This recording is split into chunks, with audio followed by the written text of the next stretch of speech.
Let's get back to Donald Trump's education plan, shall we? Trump says it will help millions of poor children.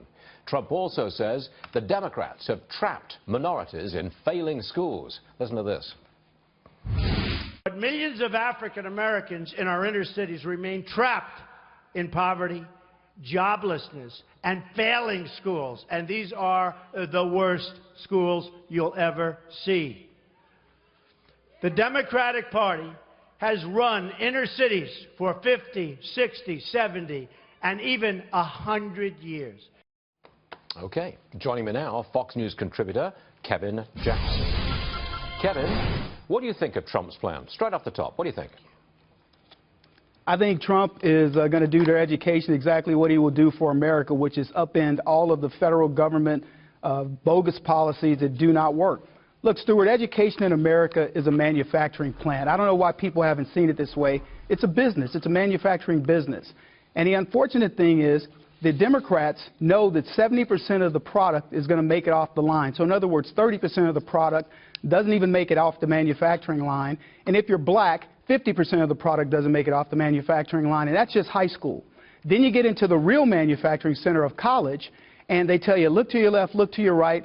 A percentage of you are not going to make it off the manufacturing line. Now, Stuart, ask yourself what a manufacturing person in the private sector would do if 30% of his product didn't make it off the line at one point, 50% of blacks, and then another 30 to 40% didn't make it off the line. He'd be fired.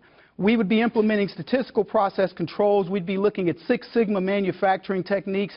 And as it stands today, manufacturing from a business perspective, 98% throughput, and you put your 2% focus on what doesn't come off the product line. We don't think like that. And that's what Trump is doing, and that's why I think his policies are going to work. If there were a totally free vote amongst black folks, and it was simply a vote of you want school choice or you don't want school choice, and there was no party labels attached, no Democrat, Republican, Independent, nothing like that, just you want school choice, you don't want school choice, what would the vote be? Oh, blacks would overwhelmingly want school choice. Look, there's a case right now, Stuart, I think it's in Connecticut, a lady by the name of Tanya McDowell, a homeless black lady, wanted her daughter in a better school. She put her in another school system. She got arrested on a felony because she wasn't paying taxes, theoretically, in this new school system. This happens all the time. There's a couple in Baltimore that put their kids in better schools in D.C., hard to believe, and they're getting charged, I think, $100,000 for this. School choice is the only thing that we should have. You have a choice of where you grocery shop, you have a choice of what movie theater you go to, but you don't when it comes to one of the most important things in your child's life. Yes, sir. Kevin, thank you very much indeed. Spell it out clearly. We like that. Thank you very much indeed, Kevin Jackson. Good stuff. My pleasure, Stuart.